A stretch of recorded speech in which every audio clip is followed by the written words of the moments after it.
नमस्कार साथियों, स्वागत है आज की लाइव क्लासेस मेरे यूट्यूब चैनल गुरुकुल क्लासेस 9261 पर।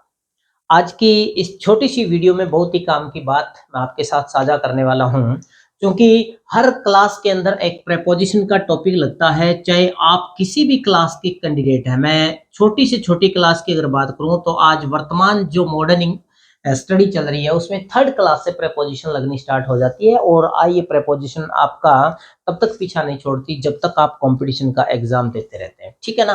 तो उन्हीं प्रेपोजिशन के अंदर, हालांकि प्रेपोजिशन जो पढ़ने वाले हैं या इंग्लिश के जो विद्वान है उनको पता है कि अलग अलग टाइप की होती है, टाइम से संबंधित होती है, प्लेस से संबंधित होती है। और मैं अभी जो आपको प्रेपोजिशन बता रहा हूँ बीच में से उठा के लेके आ रहा हूँ, और बहुत ही आसान प्रेपोजिशन है लेकिन बार बार हर क्लास में पूछ ली जाती है। दो प्रेपोजिशन मैंने लिखी है यहाँ पर, एक तो लिखा है बिफोर और दूसरा लिखा है मैंने आफ्टर। हालांकि इनका प्रयोग जो है अलग अलग कक्षा में अलग अलग टॉपिक के नाम से दिया हुआ है। कहीं पर इसका नाम प्रेपोजिशन दे दिया, कहीं पर सीधा ही दे दिया कि बिफोर आफ्टर का प्रयोग, कहीं पर कंजंक्शन के अंदर दे दिया। क्योंकि अपने को पता है कि जब हम सिंथेसिस का टॉपिक करते हैं तो उसके अंदर जब सेंटेंस कंबाइनिंग होती है तो वहां पर आपको बिफोर और आफ्टर का यूज करना होता है। तो मैं यहाँ पर आपको प्रेपोजिशन के संदर्भ में बता रहा हूं कि बिफोर और आफ्टर का जो यूज है वो वाक्य में कहाँ होता है, ठीक है। सबसे पहले तो इन दोनों को अलग अलग कर देता हूं मैं। ये आपके पास है बिफोर और ये अपने पास है आफ्टर। बिफोर का जो प्रयोग है वो के पहले के अर्थ में होता है। किसके अर्थ में होता है? के पहले के अर्थ में। चूंकि अपने को पता है कि बिफोर का जो अर्थ होता है वो के पहले ही होता है, पहली बात, ठीक है ना। आफ्टर का जो प्रयोग है वो भी इसके अर्थ में होता है, तो आफ्टर का जो अर्थ होता है के बाद, तो इसका प्रयोग के बाद में के अर्थ में होता है।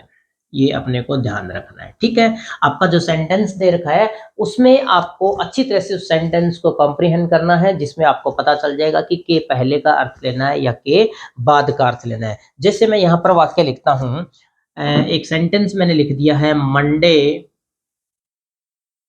कम्स, उसके बाद ब्लैंक दे दिया मानो, और सेंटेंस लिख दिया है संडे। दूसरा मैंने सेंटेंस लिखा है यहाँ पर, संडे कम्स, ब्लैंक छोड़ा, और मंडे। देखिए दोनों वाक्य एक जैसे से हैं, दो दिनों के नाम दे रखे हैं और दोनों वाक्यों के अंदर उन दिनों के नाम के स्थान को मैंने परस्पर चेंज कर दिया है। पहला वाक्य कह रहा है कि मंडे आता है संडे।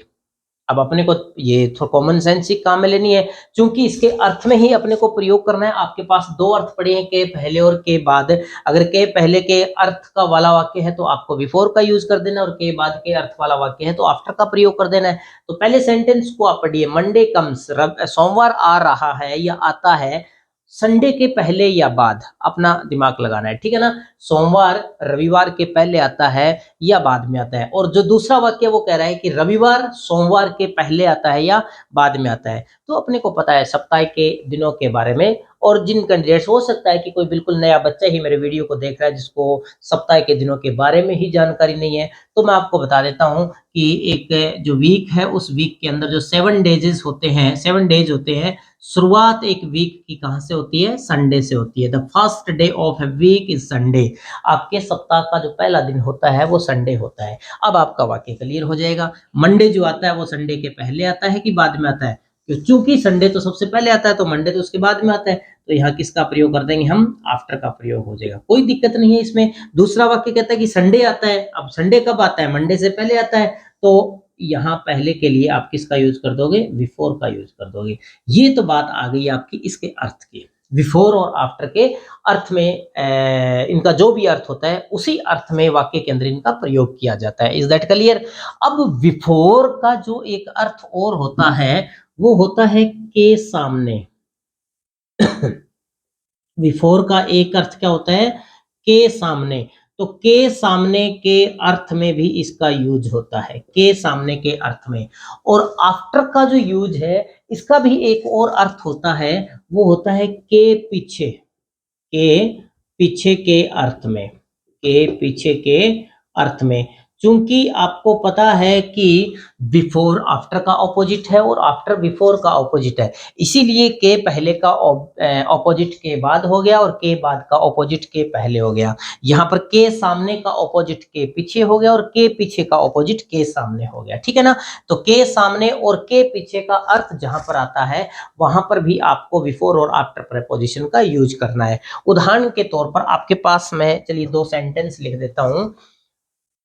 अभी जो अपने दो सेंटेंस है वो इस तरह से है। पहला सेंटेंस मैंने लिखा है यहां पर, द थिप वॉज ब्रॉट, उसके बाद ब्लैंक द जज। ये एक सेंटेंस है आपके पास। दूसरा सेंटेंस मैंने लिख दिया, सीमा हिड हरसेल्फ, सीमा हिड हरसेल्फ, खाली जगह हर मदर। एक सेंटेंस चलिए मैं और लिख रहा हूं ताकि एक इस तथ्य को क्लियर करना है अपने को, थोड़ा सा यहां से इरेज और करता हूं। और एक सेंटेंस जो और है वो मैंने यहां पर लिखा है, द पुलिसमैन रैन, खाली जगह द थिप। ये तीन वाक्य मैंने यहां पर लिखे हैं। थोड़ा सा दिमाग लगाओगे, तीनों वाक्यों का सबसे पहले तो अपने को अर्थ करना पड़ेगा। क्यों अर्थ करना पड़ेगा? चूंकि बिफोर और आफ्टर कहें या कोई भी प्रेपोजिशन कहें, उसका यूज ही उनके अर्थ के लिए होता है, ठीक है ना। तो पहला वाक्य आपका कहता है कि द थिप वॉज ब्रोट द जज, चोर को लाया गया। अब जज के पीछे तो लेके जाएंगे नहीं, यही कहेंगे ना कि चोर को जज के सामने लाया गया। और के सामने का जो अर्थ है वो क्या है? वो है सर जी, जैसा कि मैंने यहाँ पर पहले लिख रखा था, अभी थोड़ा डिलीट किया है, बिफोर। तो चोर को जज के सामने लाया गया है, यहाँ किसका यूज कर देंगे हम? ये हो गया बिफोर का यूज। क्लियर हुई बात। दूसरा वाक्य है, सीमा हिड हरसेल्फ हर मदर, सीमा ने अपने आप को अपनी माँ के पीछे छिपा लिया। क्या यहाँ आफ्टर का प्रयोग होगा? नंबर एक बात। दूसरा वाक्य है, द पुलिसमैन खाली जगह द थिप, पुलिस वाला व्यक्ति या सिपाही चोर के पीछे दौड़ा। अब इसमें भी के पीछे का अर्थ लेना है, इसमें भी के पीछे का अर्थ लेना है। क्या के पीछे के अर्थ में दोनों वाक्यों में हम आफ्टर का प्रयोग कर सकते हैं?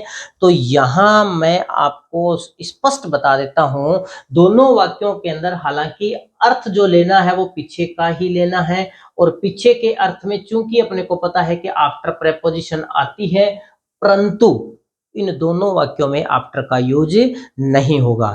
तो फिर क्या होगा, किसमें आफ्टर का प्रयोग होगा? तो मैं आपको एक स्थिति बताता हूं।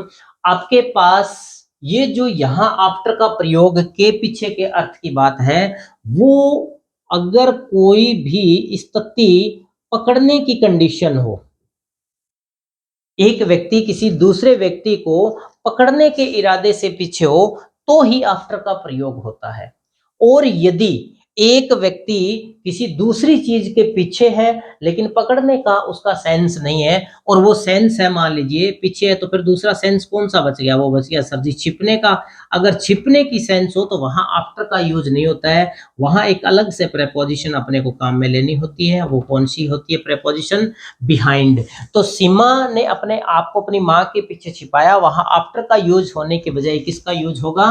बिहाइंड का, क्योंकि इसमें सीमा का जो उद्देश्य है वो अपने आप को छिपाने का है, ठीक है ना।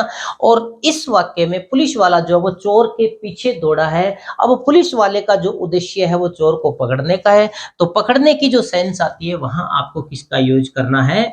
वहां करना है आफ्टर का। मेरे ख्याल से स्थिति क्लियर हो गई होगी। अब मान लीजिए आपके दिमाग में ऐसा सेंटेंस आ रहा है कि मेरा घर मंदिर के पीछे है, मेरा घर मंदिर के पीछे है, तो आफ्टर आएगा या फिर बिहाइंड आएगा? तो आफ्टर तो पकड़ने के अर्थ में होता है जैसा मैंने आपको बताया, तो वहां बिहाइंड का प्रयोग होगा। मेरा घर मंदिर के पीछे है, इसका मतलब है कि मंदिर की ओट में आ गया, वो छिप चुका है। तो वहां भी अगर थोड़ा सा देखा जाए तो छिपने का सा उद्देश्य बन गया, तो वहां किसका प्रयोग होगा?